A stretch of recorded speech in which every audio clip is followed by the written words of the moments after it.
Hey, I'm Jonathan Mast, and you're listening to the Head Smack Podcast. You are listening to conversations with misfits, mavericks, and trailblazers. Hey, welcome to the Head Smack Podcast. My name is Paul Pavoni, and I am excited to have another misfit with me today. I have Jonathan Mast with me. Jonathan is an AI coach and consultant helping businesses and organizations leverage AI to save time, increase profits, and deliver more value. Jonathan, welcome. Thank you for the invitation. I'm happy to be here and on the Head Smack Podcast. This will be exciting. Yeah, I'm looking forward to it. You got my attention. I think it might have been on Instagram or something. Mm-hmm. And I think it was, yeah. Yeah, you shared some really good tips. I made it so easy to understand, and it was like how to create the perfect prompt. And I do want you to share it on here as well, but it just got my attention. I'm like, he just has so simplified it. I love it. I love taking away the complexity that sometimes it feels like, because early on, absolutely, it seemed like prompting was the magic. Prompting was the, everybody was selling prompts by the, hundreds, here's 1,000 prompts for you to use. And so when I heard you share that, I'm like, that is brilliant. I need to talk to Jonathan. So I appreciate you being on. And so I like to start the podcast off with just hearing a little bit about your origin story. Where are you from and how did you get to where you're at? And what were some of the head smacks along the way? Well, I've had a lot of them because I did some stupid stuff over the years. So there's definitely been some major head smacks. One of my favorite lines, well, at least most memorable lines that my wife once told me is that, if you don't start listening, sooner or later you're going to get hit over the head with a 2x4. Part of my origin story is that was about 6 months before I had a knock on the door from federal inspectors and found out that I was likely going to do some prison time for working for a company that had bent too many rules. And I had admittedly not looked what was going on. Yeah, and wow. So we've all made mistakes. I definitely learned a lot from mine. I grew up in a small Midwestern town here in the United States. Grew up with parents that struggled to build a business. They were entrepreneurial and they managed to pay the bills, but were never wildly successful. And decided that that made a lot of sense. My father encouraged me as I was getting into college not to follow in his footsteps and to go get a job somewhere. And as I just kind of foreshadowed, that job ended up getting me 3 years in federal prison because I made some bad choices. I don't blame anybody but myself. But it's kind of like I know there's something going on in that room over there, but I'm not going to look. Right. Yeah, that doesn't work when they get in trouble. That doesn't work. But I learned some really important lessons along the way. And one of those is I learned some great sales skills working for the company that got in trouble.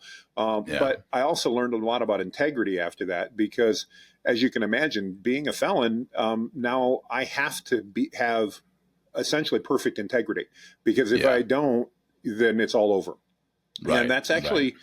That's been a real blessing in my life, because it's not that I want to make other choices, but it's always forced me to go, even when it's hard, make that right choice. And that's really benefited and grown. That was 20 some years ago that I got in trouble. And over the last 20 some years, that's made a big difference in my life. I got into digital marketing because that's what I was interested in after sales.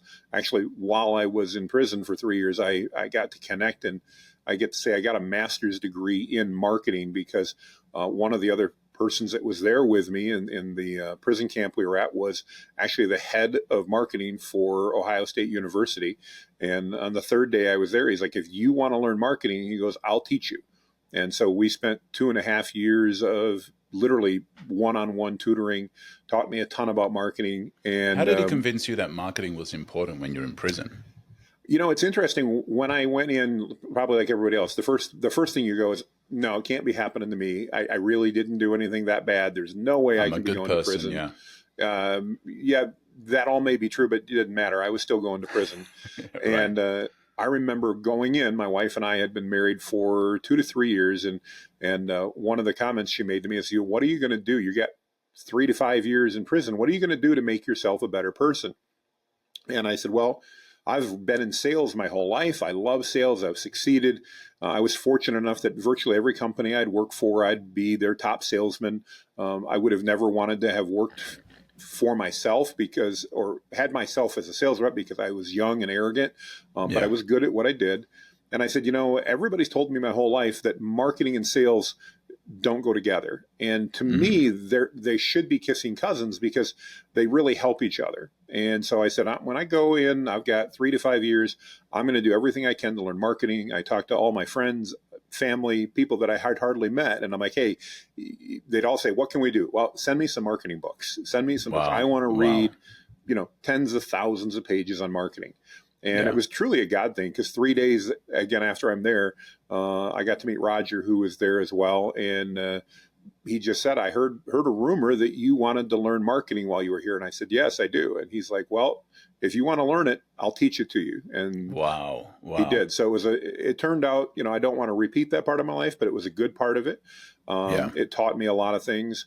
And then when I got out, I really decided, I want to instill some of those same things. Have always been interested in the digital side of things. And so I got started working in digital marketing, websites, marketing, all that type of stuff. And then actually in 2010, I founded my own agency, and we grew that up to 7 figures. Decided that was a whole lot of work doing projects. So we rebuilt the agency in the next 18 months doing what we call monthly recurring marketing work. It worked out super well. And then last year, I decided that with AI and everything else, I really wanted to step away and do something again. That entrepreneurial bug kind of kicked in, and it's like, all right, we've built a company, we've done well. It's time to step away. So I did, and I founded my current firm called Whitebeard Strategies last summer. And we focus, as you mentioned, on AI coaching and consulting. And it's really centered around my belief that AI is an amazing tool, but that there's 2 camps of people out there. There's the people that are embracing it, and there's what often seems like the larger camp, the people that are saying, oh, no, my God, the sky is falling. The sky is falling. Don't go there. It's going to be problematic. Right. I don't buy it. I believe it's an amazing tool. And I not only do I want to teach businesses and organizations how to use it, but I really have a passion to teach team members and employees how AI can help them improve their position in life as well, because it really is an amazing tool. And I've been really fortunate to be in a situation where not only can I consult with companies, but I often can consult with their teams as well. And it's so fun to watch that light bulb come on in their eyes when they realize that, okay, AI is not going to take my job if I embrace it. In fact, it could help me advance my career. And that's been just really rewarding for me.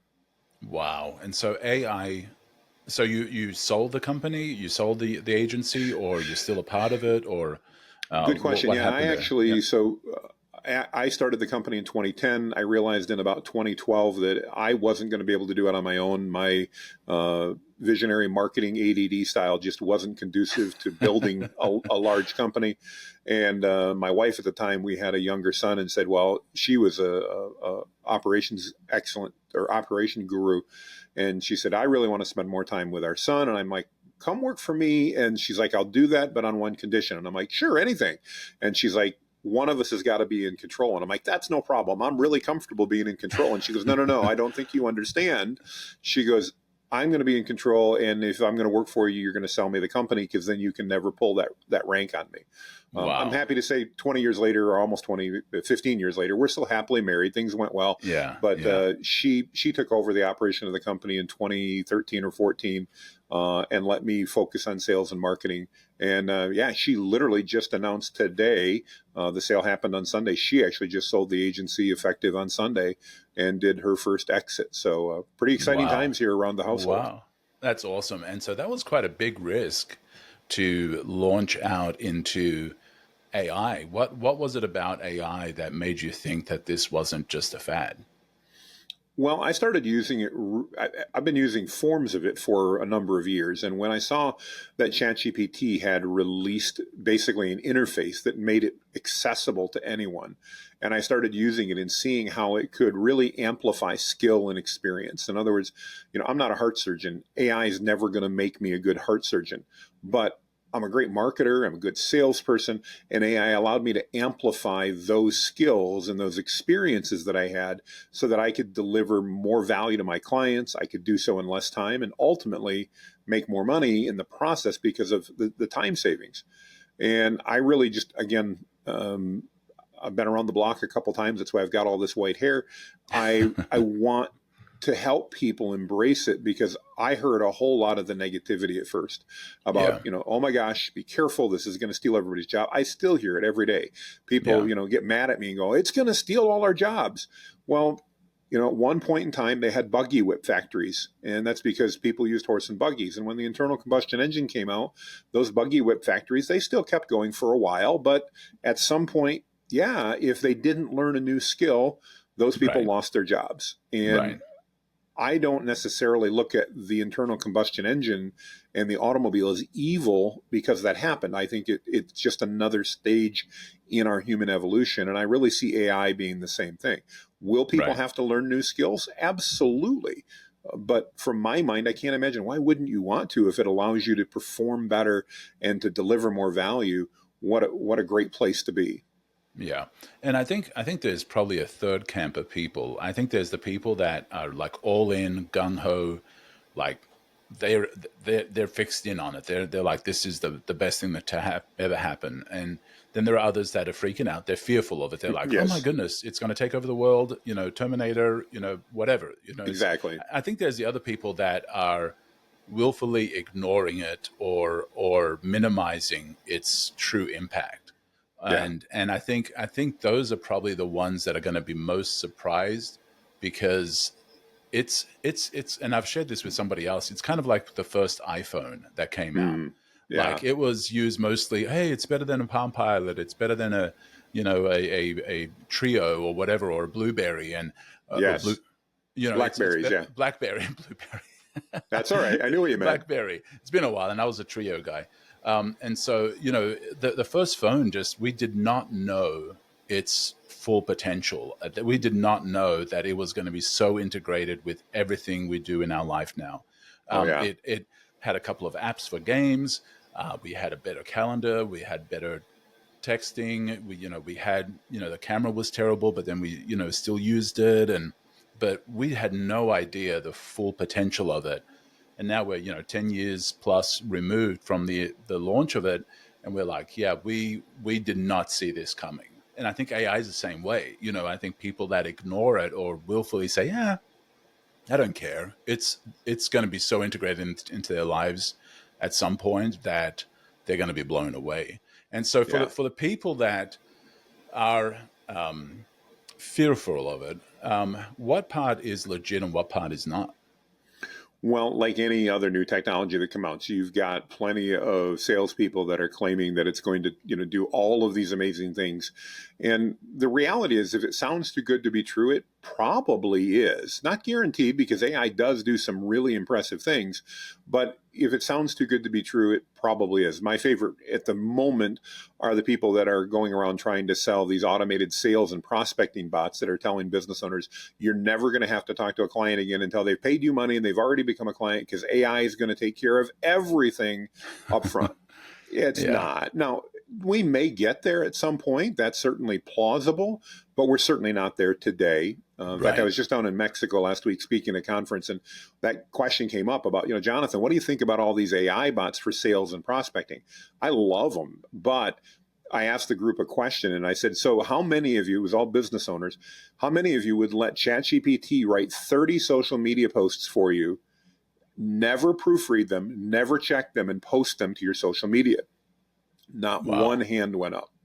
And I said, but you all are interested in allowing an AI bot, which is essentially an AI tool from ChatGPT or something like that, to talk to your prospects who you're trying to build trust with, who could come up with any possible question in the world, and you're ready to trust them to replace your sales team. Wow. And most everybody is like, I never looked at it that way. Now, again, there are some good solutions. And I think if, as a business owner, you're at a point where you're comfortable taking a moderate risk and going, okay, I'm willing to let the bots help me in certain areas and to help with certain onboarding tools and possibly, some vetting of some prospects so that your team can then talk to those that are truly qualified. I think AI is there today. I can do that.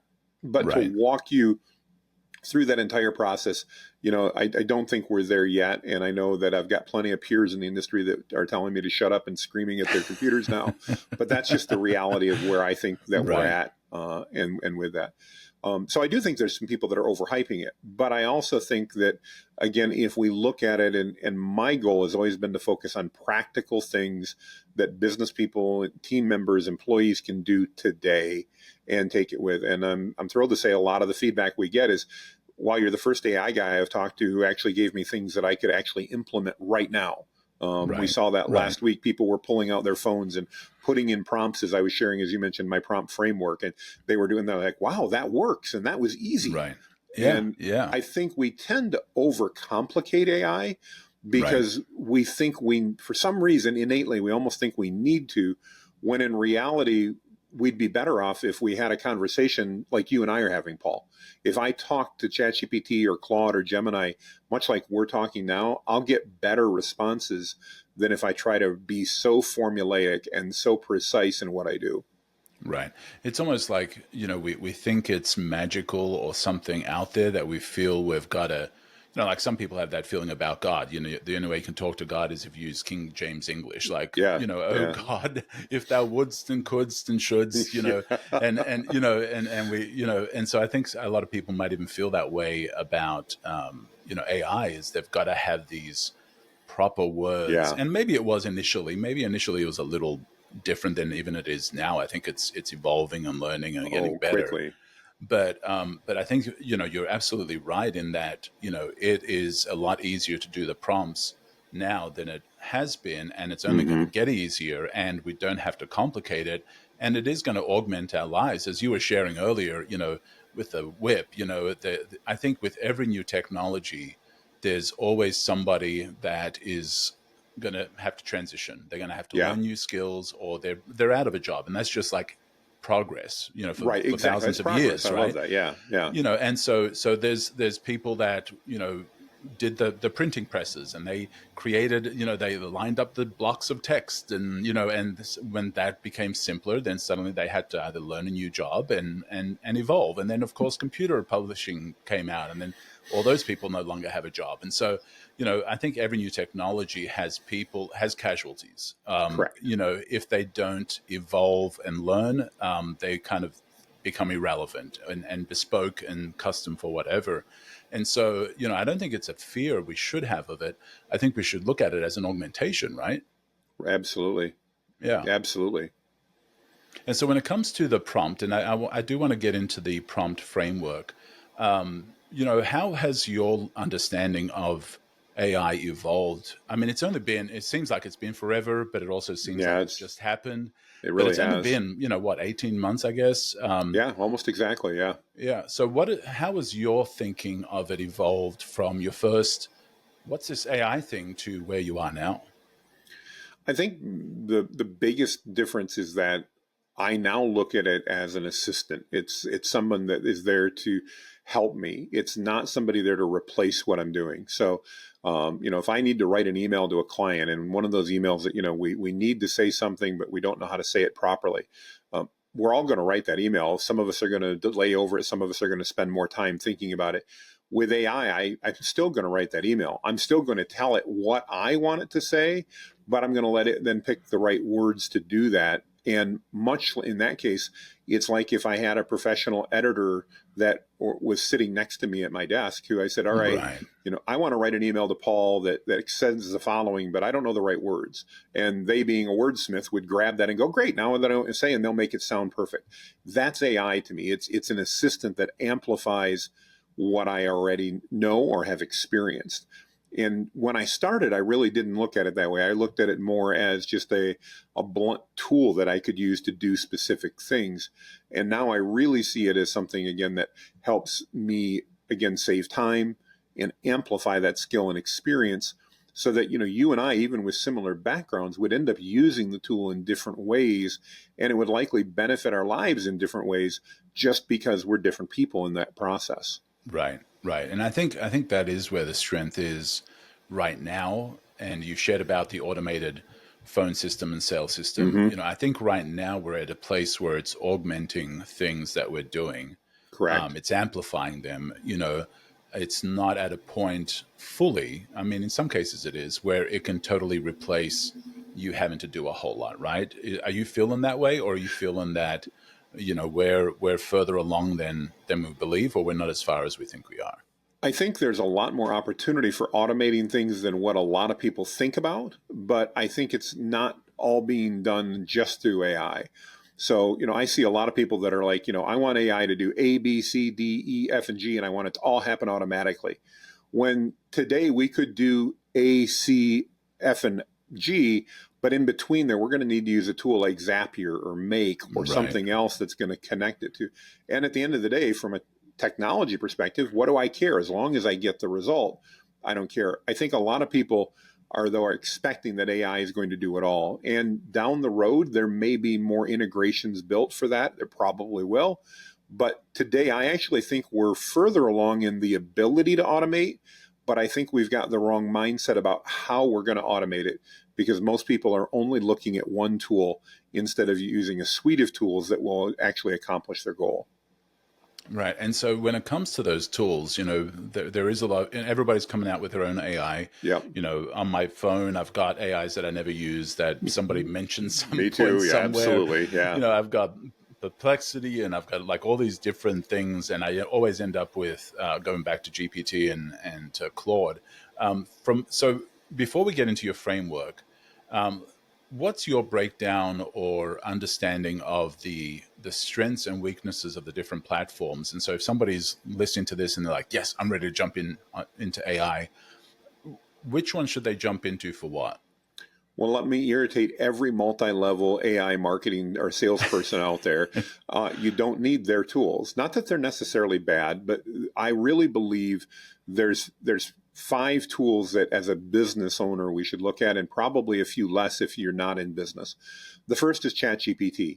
It's amazing. It does a lot of stuff. It is not my favorite tool. It's my second favorite tool, believe it or not. Claude is my favorite. But if you're just getting started, that's where I recommend everybody start with ChatGPT. And the reason is it's easy to use, it's very effective, and it has a tremendous number of capabilities.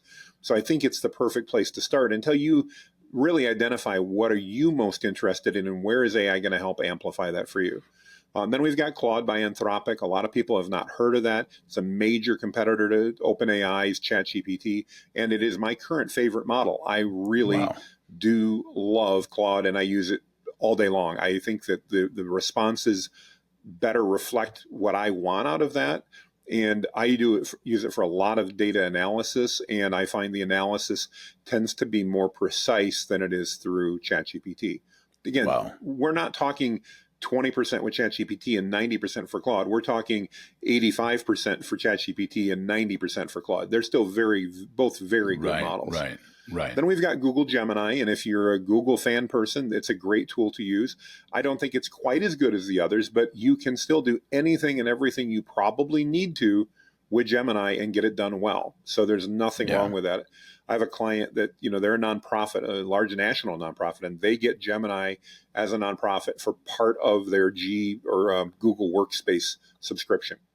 And they said, should we invest in buying ChatGPT for our almost 800 employees? And I said, no, I don't think you should.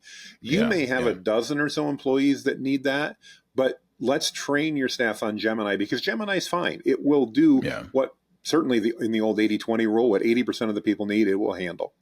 Then we've got 2 other tools. You mentioned one of them, and I'm a huge fan of a tool called Perplexity. Perplexity is really an AI-based search engine. And the best way to describe it to the listeners is if you do a Google search, we're all familiar, we get 10 websites to go visit, and then we've got to do more research. With Perplexity, you still get the websites to go visit, but it actually then analyzes the results and the information on those websites to give you an answer to your question. So if I'm deciding I want to make lasagna for dinner tonight, if I go to Google, I'm going to get 10 different sites, probably a couple videos and some really nice looking pictures. I'm going to get that same basic thing with Perplexity, but I'm also going to get a recipe that it sends me. And so it saves me time and energy. Not needed, but I do find it has replaced Google as my search engine because I do like the results and I like the way it works really well. And then the other is graphics. A lot of people love getting into the graphic side of it, and AI image creation is indeed a lot of fun. Right. There's a tremendous number of tools out there. If you're using ChatGPT, you can do it right within ChatGPT. In fact, you can do it within Gemini as well. My favorite, but keep in mind, I'm a digital marketer and I used to be a photographer. So I really like a tool called Midjourney. The downside to Midjourney is it is a paid only tool. So you've got to pay about $10 a month minimum, or you don't even get to try it. That's just the way it works. But and I it's find still through Discord, right? It's still through Discord. They have released a web version now, but you have to create like 1,000 images before you get access. So it's really, someday it'll make a very interesting story in business school, because they're going to talk about how Midjourney, which I'm convinced will continue to be a very popular choice, made it virtually impossible to use for new users that weren't experienced, but still somehow, because of the quality of their product, managed to grow, because their onboarding experience is miserable. Oh my goodness, just figuring out how to do it at first. Now that I know, it's easy. But figuring out when I didn't know how to do it, I probably spent 2 hours on YouTube videos trying to figure out what is this Discord thing and how do I do it. I'd never used Discord at the time, admittedly. My 15-year-old had, and he helped me. But it's, now that I use it, super easy, not a problem. But so those are the 5 tools that I recommend people start with. And that's hard for a lot of business owners and the rest of us, because we get sidetracked by these bright, shiny objects. And every person out there selling an AI tool tells you why their AI tool is better.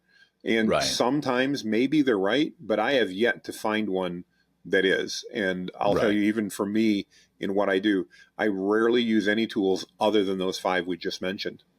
Right. What about Meta? What do you think of it in its current state? They're coming along. It's a pretty good engine.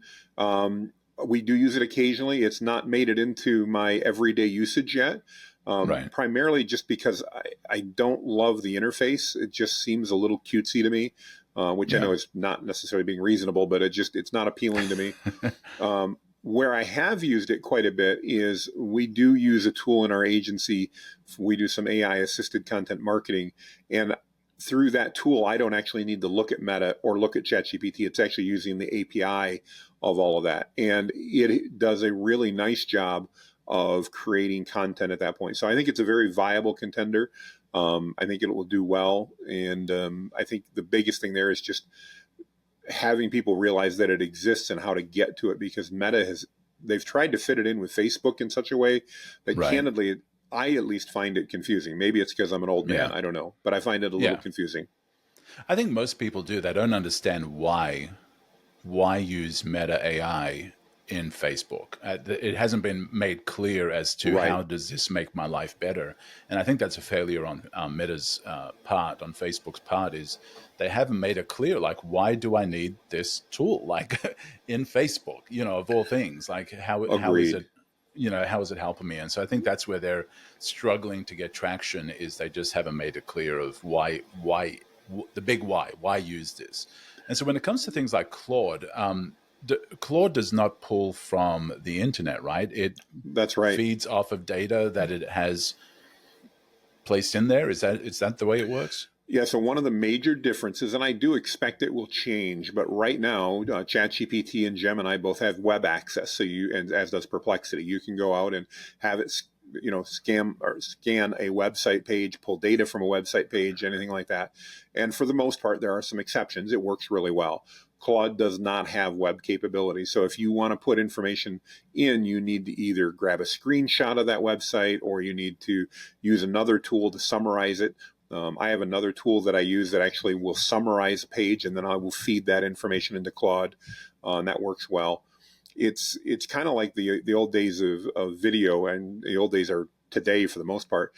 Most AI tools can't analyze the video directly. They are actually reading the transcript of the video to determine what's happening. Now, OpenAI has said that's changing, and in theory, if they come through on their marketing promises, that will prove to be the case. But it's that kind of same way. It can use all the data, but it just can't go grab it directly. So that is one difference with Claude right now. Yeah. So what are you using to summarize a web page? So I use 2 different tools. One, the most common I use, it's a browser extension called harpa.ai. And it just runs inside Firefox or Chrome or Safari or whatever you're in, Edge as well. I just learned that the other day. So I use that. And then the neat thing about that tool and the other one I use is Merlin, by the way. They're very similar, but they're two different tools, is I can then go into a website, like LinkedIn's a great example. LinkedIn is blocked Google Gemini and it's blocked ChatGPT. So I can't go scan your LinkedIn profile. And again, that may have changed in the last 48 hours, but the last time I tried, you still couldn't do that. If I go to LinkedIn, though, in my browser, and Paul, I pull up your profile, I can now enable HARPA or the other, and I can then, based upon that, have it summarize the information on that page, and I'll get all that back. And it uses ChatGPT to do that, but it's almost like it's creating a tunnel to the page, and so it's still able to gather that data. Wow, that's amazing. Well, something interesting you mentioned about Perplexity, and I saw my kids doing this.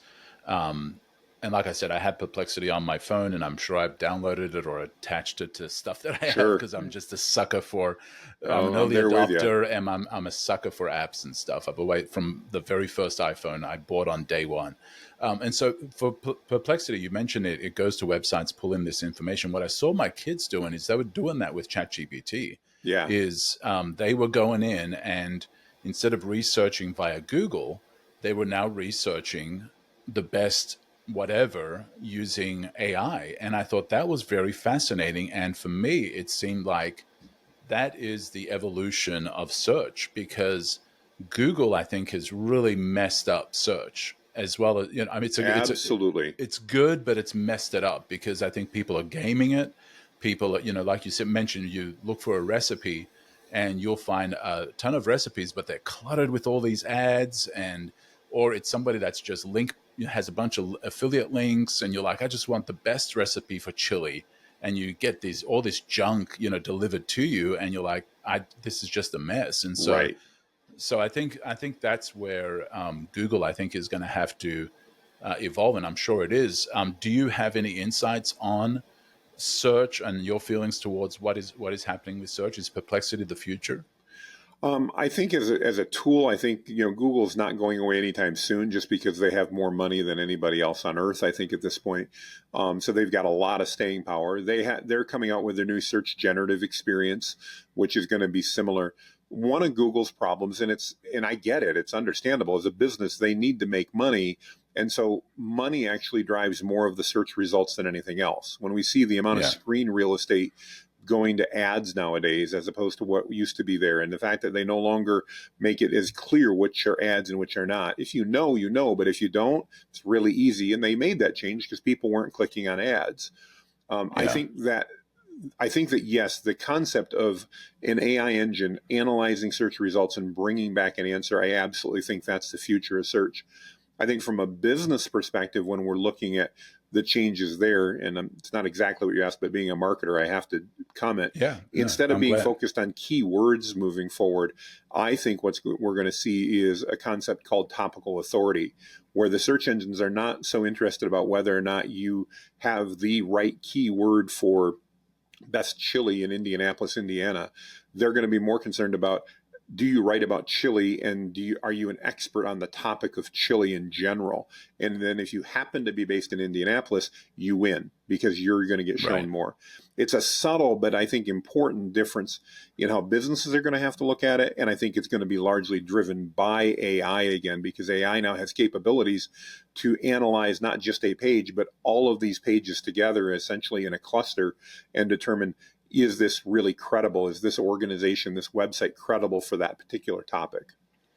Yeah, I'm so glad you went there, because that's that was the gist of the question, because it does mean that simply gaming, SEO, keyword stuffing, all of the tricks that people had done in the past are going to be irrelevant, and people are really going to have to rethink their website and the kind of content they have on there, because AI is radically changing that. And so, and I'm glad, with your marketing background, you're sharing on that. What are some other things for a business that they need to reconsider when it comes to being found online with AI being what it is now and what it could potentially be?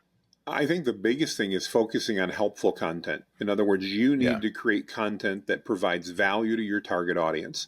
If you can use AI, as you know, to pump out volumes and volumes of just content. But if that content isn't relevant and helpful to your audience, they're not going to spend any time on it. And if they don't spend any time interacting with it, then the search engines are going to see that, and you're not going to be shown that you're not really delivering value. As businesses, I think we need to change our paradigm slightly and move from enticing people with the sizzle of our offer to actually giving them some of the steak as well. In other words, we need to start sharing our knowledge and our information and getting paid for implementation.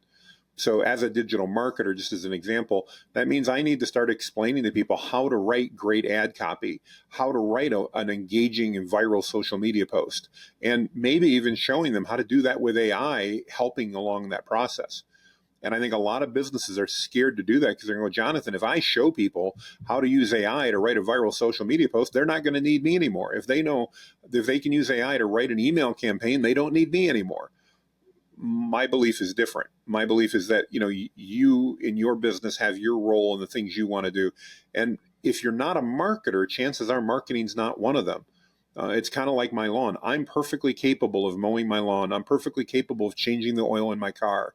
I pay an exorbitant amount of money so that I don't have to do either of those, because I would rather spend the time that I would spend mowing my yard and change the oil in my car doing my job and making enough money to pay somebody to do something I don't have any desire to do. Just because I can do it and even know how to do it doesn't mean that I'm going to. And I think that's a paradigm shift that a lot of businesses need to start embracing, because the good news is you are absolutely going to share information with people that are going to take that and they're going to self-implement. They're going to do it themselves.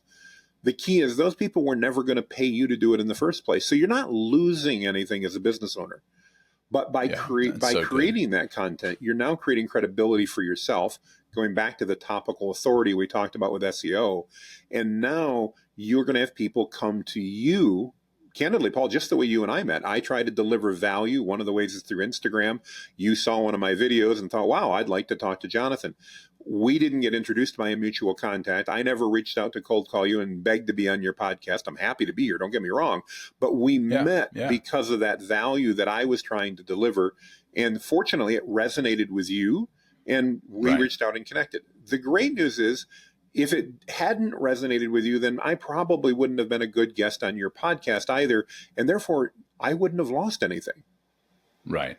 Exactly. Wow. That is so good. I mean, somebody needs to just re-listen to that bit right there. Thank you. That was so much value, because, I think we do feel that, can I really give away knowledge? Can I really give away ideas? Can I really give away this stuff?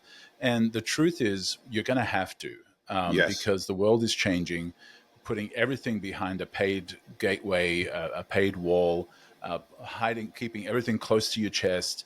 That's not the future. It's not where we're at in 2024 when it comes to social media, where it comes to content, when it comes to sharing ideas. And so, I think even with businesses, and when it comes to marketing, you're going to have to start putting some stuff on your website that is not simply just advertising, right? And that's what you're saying, is put some of that knowledge about your specialty and the problem you solve, is start putting that in the form of blog posts and content on your website. And that is actually going to have more value in the evolving of search engines, right? I think it will. I think it's both going to appeal to the search engines, but it's also going to appeal to your ultimate customer. We have become so trained as a society that when an advertisement comes on, we're literally turning our brains off to that advertisement. And therefore, advertising, not saying it's irrelevant, but it has so much less value than it used to, because we're tuning it off. And even, a good example, I read a study on TV advertising talking about the cost of TV advertising as compared to other digital forms. And the study that recently came out that showed that people in particular under 50, so think about that for a minute, that's a lot of people. When an advertisement comes on, what do? They go grab their phone and they now go look at their phone. And when their show comes back on, the phone goes down. But when that ad comes on, we're so trained to know what's an ad and what's not, we subconsciously just ignore a lot of them. Does it mean it doesn't work? No, ads still work, but in a different way than they used to. And I do believe that's just a fundamental change in the way we need to market. And we need to demonstrate that our expertise and credibility It doesn't mean we can't get paid for it, but we need to demonstrate that by adding value to people's lives. And then when they need our services, they're going to call us, just like I call my lawn crew or anybody else, because I don't want to do that. I don't bring my oil change to the local guy that does it in his front yard because I don't know if he's going to do it right. So I pay more money to take it to the business that shares the tips on car care and everything else. And I'm going, you guys understand cars. At the end of the day, the person underneath my car draining the oil, does that person know more than the guy in the front yard? I don't know.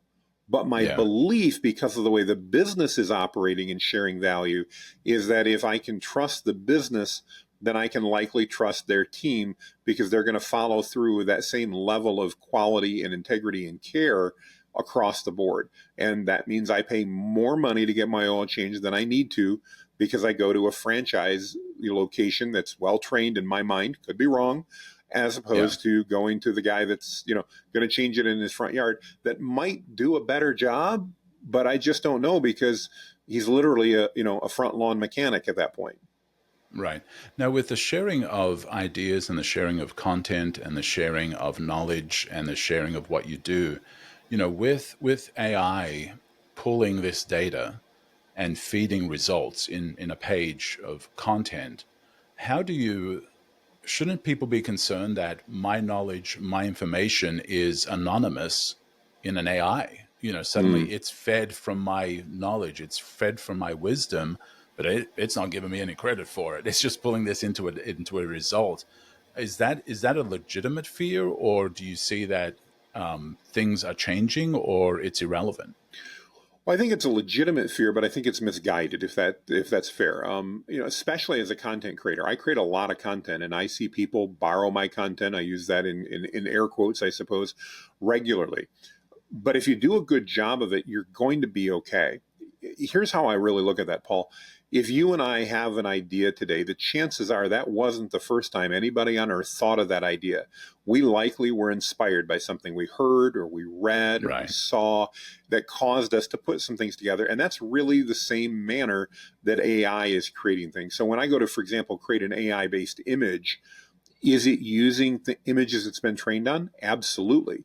Does that mean it's copyright infringing or stealing content from somebody else? No. I learned an interesting thing the other day, and I have not gone through art school, so I didn't know this, but I learned that when you go to most high-end, premium, whatever, respected art schools, for the first year or two, they actually have you copy all of the masters in the discipline that you're interested. So if you want to be a painter, you're literally going to take people like Van Gogh and others like that, and Picasso, and the goal is to recreate what they did.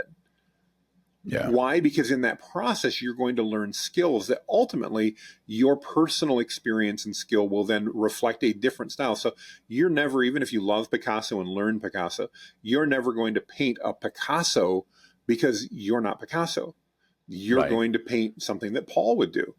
And it may have similar aspects, but it's not copying. And I look at it differently. Quick short story for people that just go, Jonathan, you're totally wrong. So I use, for part of my brand, a cartoon style image. It's because I like them. My wife says I'm childish. She's probably right. At 55, I can be childish. And I use a cartoon style image for almost all of the work that I do.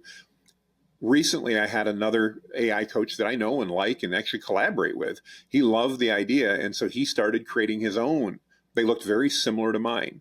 And I admit, when I first saw it, I thought, man, you got guts. I mean, that's my thing. But I didn't say anything about it because it wasn't my thing. It's just something I do. I noticed about 3 weeks later, he stopped doing it. We actually were speaking at an event, and I asked him, I said, hey, I noticed you started using those images. What do you think? And he goes, well, I love the images, but he says they caused a problem. I go, what do you mean they caused a problem? He goes, every time I would put one of those on a social post or a blog post, they thought it was you. Because my brand is now known for that. If you know me and know my brand, that's something you're comfortable with, and you equate with me. So even though somebody, and I don't think he did it nefariously, but somebody copied what I had done, it didn't end up working for him because it wasn't part of them. It actually benefited me in the process. And I think that, Right. again, it's operating, do we operate out of fear, as we kind of started talking about, should we be fearful of AI, or should we embrace it as a tool? I choose to be optimistic and to embrace it as a tool. And as a result, will somebody copy me? That happens all the time. My prompt framework that you talked about, I have seen lots and lots of people copy it. That's okay, because you know what? I want millions of people to learn how to use it. And I don't really care how they get there. Sooner or later, a lot of them find their way back to me and go, oh, so you're the guy that came up with that. At the end of the day, I think so. But, Paul, maybe somebody came up with aspects of it sooner. I'm sure I was inspired by others as well. So I'm not going to claim that, that prompt framework, the 4 steps I use, is totally exclusive to me, because it's just common sense. And I'm sure others are saying the same thing. I'm a business. So what I do, I branded it. I now call it the perfect prompting framework, because now I'm the only one that can have the perfect prompting framework. You could have the same one and call it Paul's prompting framework, and I can't do anything about it. But so I think that's where I do think things are changing for business, though, based on that. Yeah. So you've brought it up, and let's talk about it. Let's talk about the perfect prompting framework that first got my attention. Because, prompting is the one thing that people, like we shared, have the fear of, am I going to get good results? Am I going to get, is it so complicated? And just for the people that are prompt geniuses and prompt wizards and whatever titles they wanted to start coming up with when this first launched. So let's talk about it. What is the perfect prompting framework? Well, let me start with the premise. The premise is that if I know how to communicate with AI and ask the question in the right manner, I'm going to get a better response. And that's what this was all built off of. And so over the time, probably doing tens of thousands of prompts. I don't know how many, I couldn't count that high. I know I've got over 10,000 in my history in ChatGPT alone. So we've done a lot of prompts. What I've learned from that, and there's been a lot of experimentation, is that there's 4 simple steps you can take to get the best possible response. The first is easy. You need to tell ChatGPT what type of expert or person or advisor it's supposed to act like. Because it has such a broad range of knowledge, I need to draw it into a particular topic quickly so that it knows where to focus. And we have to remember, much like humans, each chat or prompt only has so much energy behind it. They're called tokens with AI. And if we waste those tokens or that energy because we're searching the broad universe, that we're going to get a lesser response. If we can narrow that in and go, okay, I want you to act like an expert copywriter to help me write a Google ad campaign. Now, guess what? It knows not only what library to go to, but what book in the library to go to. And now I'm not wasting those tokens, that energy, so to speak, on trying to figure out how to get there. So I can shortcut that. Oh, yeah. So that's step 1. Step 2 is the part that most people I find miss with AI, and that's that they assume that it's a mind reader. They assume they don't need to give it any information. So the example I always use here, and step 2, by the way, is give it background information, give it context. So Paul, if you and I are collaborating together and I came to you and said, Paul, I need you to write me a Google ad campaign. And you said, okay, no problem. What's it about? And I go, I'm not going to tell you. And then you go, well, who are we trying to target? I'm not going to tell you. Well, what are we trying to sell? I'm not going to tell you. Chances are you probably wouldn't write an ad campaign that fit my needs because I didn't give you enough information. And that's really typical when we prompt AI with things, because we do things like write me a blog post, and it writes one, but it sucks because it wasn't on what we wanted. Or write me an ad campaign, but it sucks because it didn't have the right information. So we need to give it context. And then step 3 is our question. It's what normally we would put in as our prompt. Write me, create a Google ad campaign for me. That's step 3. It's just my question, my instruction, what I want it to do. So we're into 3 steps. We do have one more, but step 1, again, what type of expert? Step 2, context, and step 3, my question. All of this goes into one prompt. We're not doing 3 separate prompts. That's all goes into one, but it can be relatively short. Step 4, in my mind, when I learned about it, absolutely changed my world. And I don't know if somebody told me this or if I discovered it, but it is amazing. You need to understand that AI tools have been developed to make assumptions because they know that we as humans don't like to be asked too many questions. And if it acted like a 3-year-old child and every time we asked it to do something, it said, why, we'd stop using the tool because it would just annoy us. So the developers have taught it to fill in the blanks by making assumptions. And we all know what happens when we make assumptions. Right. So step 4 is very simple. It's please ask me any clarifying questions you need to give me the best possible response. And people may be going, so what? No, here's why it matters, because you've just given permission. In fact, you've actually instructed the AI at that point to ask you questions. If you're like me, sometimes I don't know all the information that maybe the model needs to give me the best possible answer, so I guess. And by adding that 4th step in, please ask me any clarifying questions you need to give me the best response. AI will now analyze your request. It'll analyze, okay, I'm supposed to act as a copywriter who specializes in creating Google ads. I need to create a Google ad campaign to sell Jonathan's AI Mastermind course to entrepreneurs. And he wants me to write a campaign with 3 different options. That's the first part of it. Now, as soon as I say, please ask me any clarifying questions, guess what? It's going to ask me 5 to 10 clarifying questions that it needs in order to write the best possible Google ad campaign copy for me. I can't predict what those are because I'm not a Google ads expert. That's not my forte. But AI knows what a good Google ad campaign includes. It knows what the best practices are. And it will then look and go, well, Jonathan answered 3 of the 7 things we need to know. We need to ask him these other 4 questions. And then when I answer them, as you can imagine, I've provided the AI with more information, and the level of the quality of the response I get goes up exponentially. Wow. And that, hopefully people wrote down those notes. 4 simple things that change everything is, first, the persona. What persona do you want it to have? Second thing is context, right? Correct. Third thing was the question, and then the 4th thing was clarity. Yes, that's it. Ask me any follow-up questions. Yeah. That's the Paul Pavolny perfect prompt. There you go. So now we've got the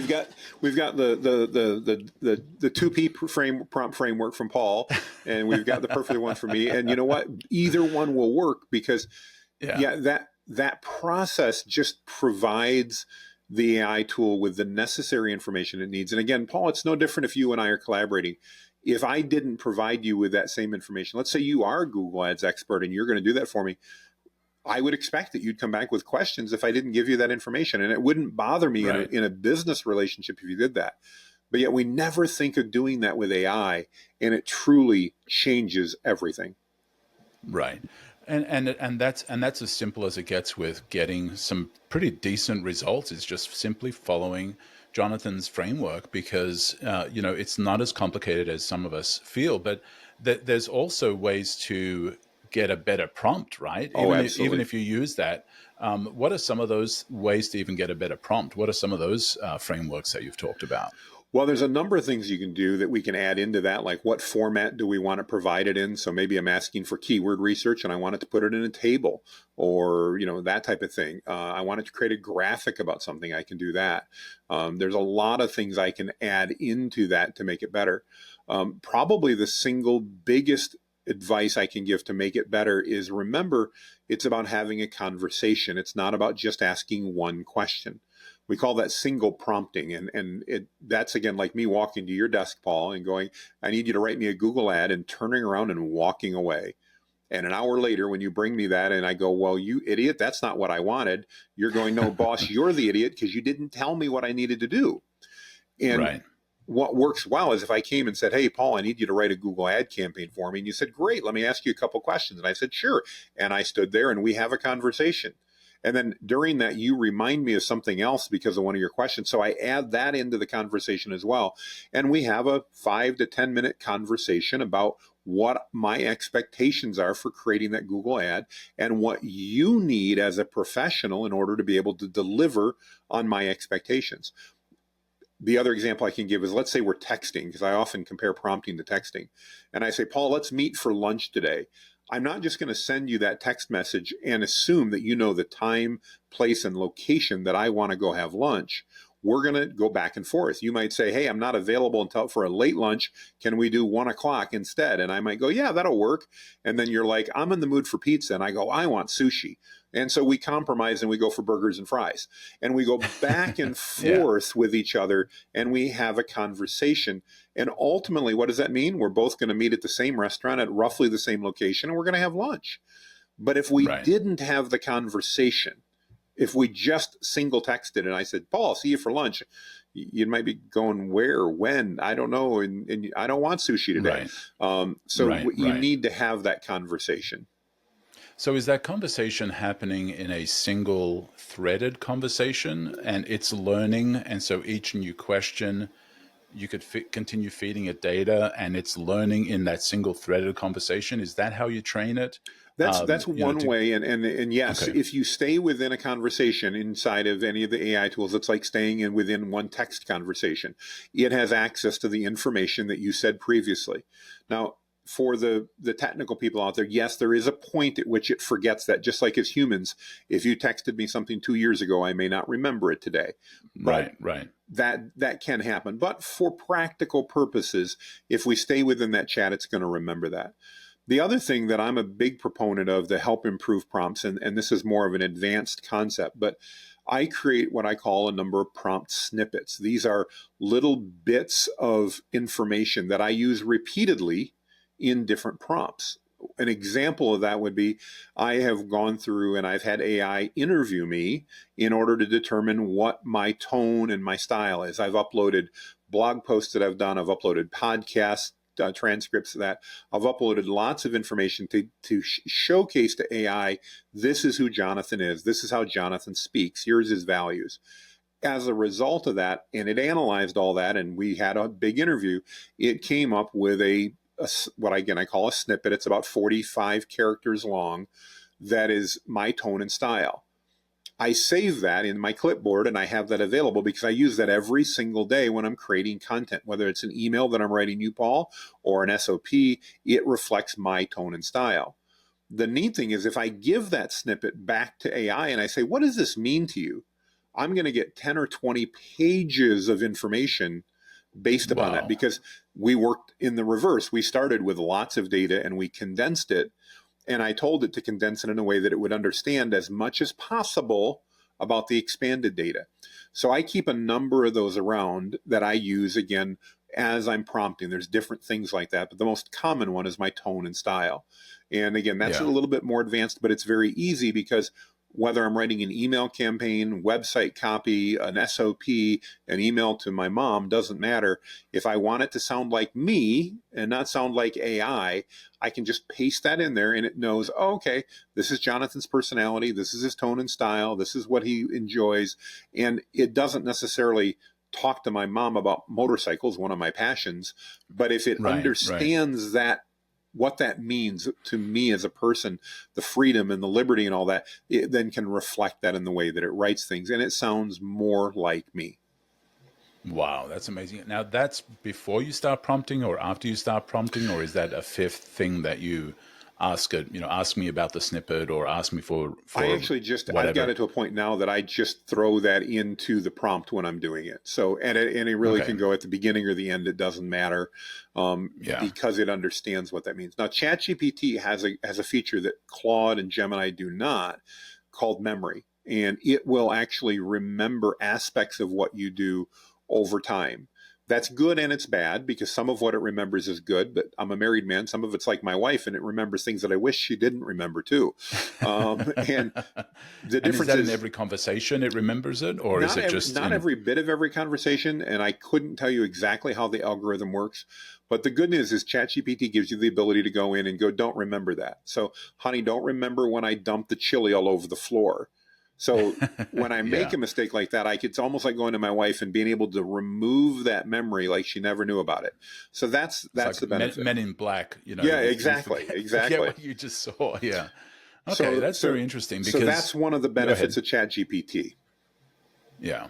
Well, and there's also, I know GPT allows it to upload a document as well that you can have. So you mentioned popping in a snippet, but you could also upload a document, because I've created one for my podcast is to create all my show notes and pull out the key points and all that. I even tried other services that do that for you, and I like my prompt better. So, and some of it was using some of your stuff. Yeah, well, and I appreciate mentioning that, because that's often what a lot of the other AI software is. It's like they're going to take the developer's perspective on the best way to create podcast show notes, and they're going to create an app that does that. They're ultimately probably using ChatGPT or Claude in the background anyway, but you're right.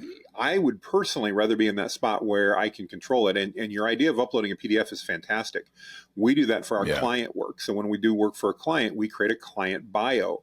And then when that client says, hey, I need you to create an email campaign, we upload that bio to ChatGPT or to Claude so that it goes, oh, okay, we're creating content for Paul's company now.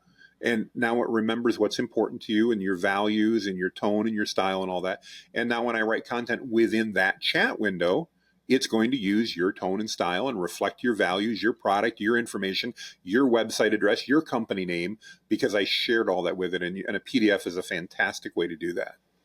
Yeah, and I even actually turned it also into a custom GPT that I even have access to. Yeah, and all I have to do is type, write show notes. Here's the bio. Here's the guest, and boom, it does it, and it's amazing. One of the things that I've noticed too is that the delivery of the language, the difference between Claude and GPT. It seems like ChatGPT is not quite human. It throws in words and flowery language and stuff that it's like, that's not how real people talk. Seems like Claude does better at that. Am I right in that, or am I imagining it? I believe the same thing. I often compare and say that ChatGPT writes in a flowery style. It adds more adjectives and adverbs than are needed. It also adds more emojis than are needed as a general rule. But you can resolve that by just saying no emojis. One of the things that we've done over time and that I do, I have a list of what we call AI words to nuke. And it's literally, it's in a PDF, like you said. And so when we're going to be writing for a client or even our stuff, we upload that as don't use these words and phrases. Now, it's not perfect. If you told me to write copy and not use those, I would probably not use them, but I might forget once in a while. ChatGPT can do that as well. But yes, I do find that Claude tends to write more in the line of how most, at least business people talk. And ChatGPT, I think because of just the data it was trained on, tends to write again, with a lot more adverbs and adjectives and emojis than what we're going to get out of Claude. I guess it's kind of like the old school corp speak, yes. Where, you're right. You throw in words and adjectives and all this stuff to make it sound better than it actually is, and you're not really saying a whole lot. And so, I think monitoring it and not just simply copying and pasting it is going to make a big difference as well. One final thing and we've hit an hour here, and this has been amazing. One final thing that I've noticed is the diminishing returns, it seems, that are happening when you talk too much to it.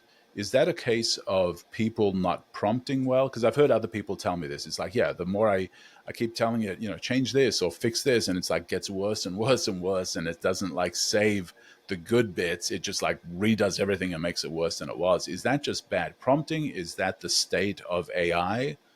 What is the cause of that? It's a great question. I've noticed it as well. What I don't know, Paul, is I don't know if it's really gotten worse or if my expectations have gotten higher. And I honestly don't know which of those it is. I do think a lot of it boils back on prompting.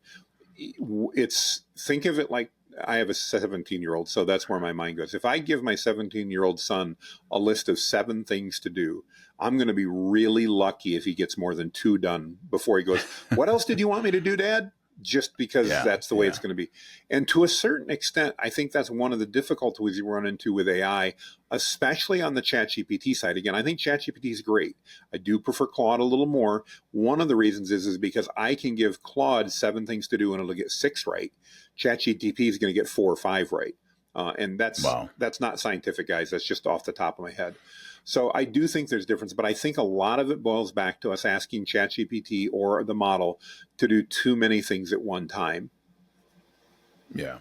What I've noticed that for sure, because like I said, I had that PDF or I have the text document that I upload, and sometimes it'll like answer all of them, and other times it'll like forget big bits of it. Yes. And so I know it does forget things, but I'm even talking about when you're in a conversation with it, and text is at a good place, or an image is at a good place, and you simply tell it to change one part of it, that it throws back to you a whole different thing that sets you back like 5 steps. It's like, no, you were better like 5 times ago, and now you've like really goofed up, and now it's like, I just need to start over. Is that just what causes that kind of a thing? I think, again, it's too much information, and remembering that it can only remember so much. So one of the things I believe is that case, copy paste is your best friend. When you get something that's 80% of the way there, copy it. You can go back and copy. You don't have to do it right then, but copy it off into a Word doc or a Google Doc or something like that, and then grab the section or the paragraph that you want rewritten, copy that back into ChatGPT and go, this is great, but please rewrite this section or rewrite this. Yeah. And what I've noticed ChatGPT used to do is it would rewrite the whole document. It's now begun, and again, I think mainly because of tokens, it's begun just redoing the section that you want. And that's okay, because if I just given it 2 paragraphs and it rewrites that, I can just replace those 2 paragraphs in that document that I created. So I think copy paste is your best friend at that point in time. Yeah. And part of it's accepting that, we didn't expect AI to be as amazing as it is a year ago. Now we're expecting it sometimes to be more amazing than it is. And so I think our expectations have evolved a bit. Yeah, absolutely. Well, Jonathan, this has been amazing. I know we could probably talk for another hour or two. I'm sure we could. There's so much more, and we can do a follow-up conversation on it. But this alone has been truly amazing. And I think people, if they take the framework that you have created, is absolutely brilliant, and will change their business and change their life if they just start committing to that and using that and then growing as they go. And so I do encourage you to go back, write down Jonathan's framework, follow him on all social medias. So Jonathan, if somebody wants to follow along with you and get connected with you and be a part of your world, what's the best way to do that? Simple and easy. Just remember my name. Go to jonathanmast.com. That's mast.com/linktree. If you just type that in as one word, it's got all my contact information. It's got access to my Facebook group, all my social media. Everything you'll need is right there. Yeah, and definitely follow along on social media. I mean, Jonathan does pour out a lot of great content that could just make a difference for you and take you to another level when it comes to AI, and feeling more comfortable with it and using it for all kinds of things that'll benefit you in your writing, in your business, in what you're doing. Jonathan, this has been amazing, man. Thank you so much. Well, thank you for having me on. It's been an absolute pleasure. You're an amazing host, and it's really been a great pleasure.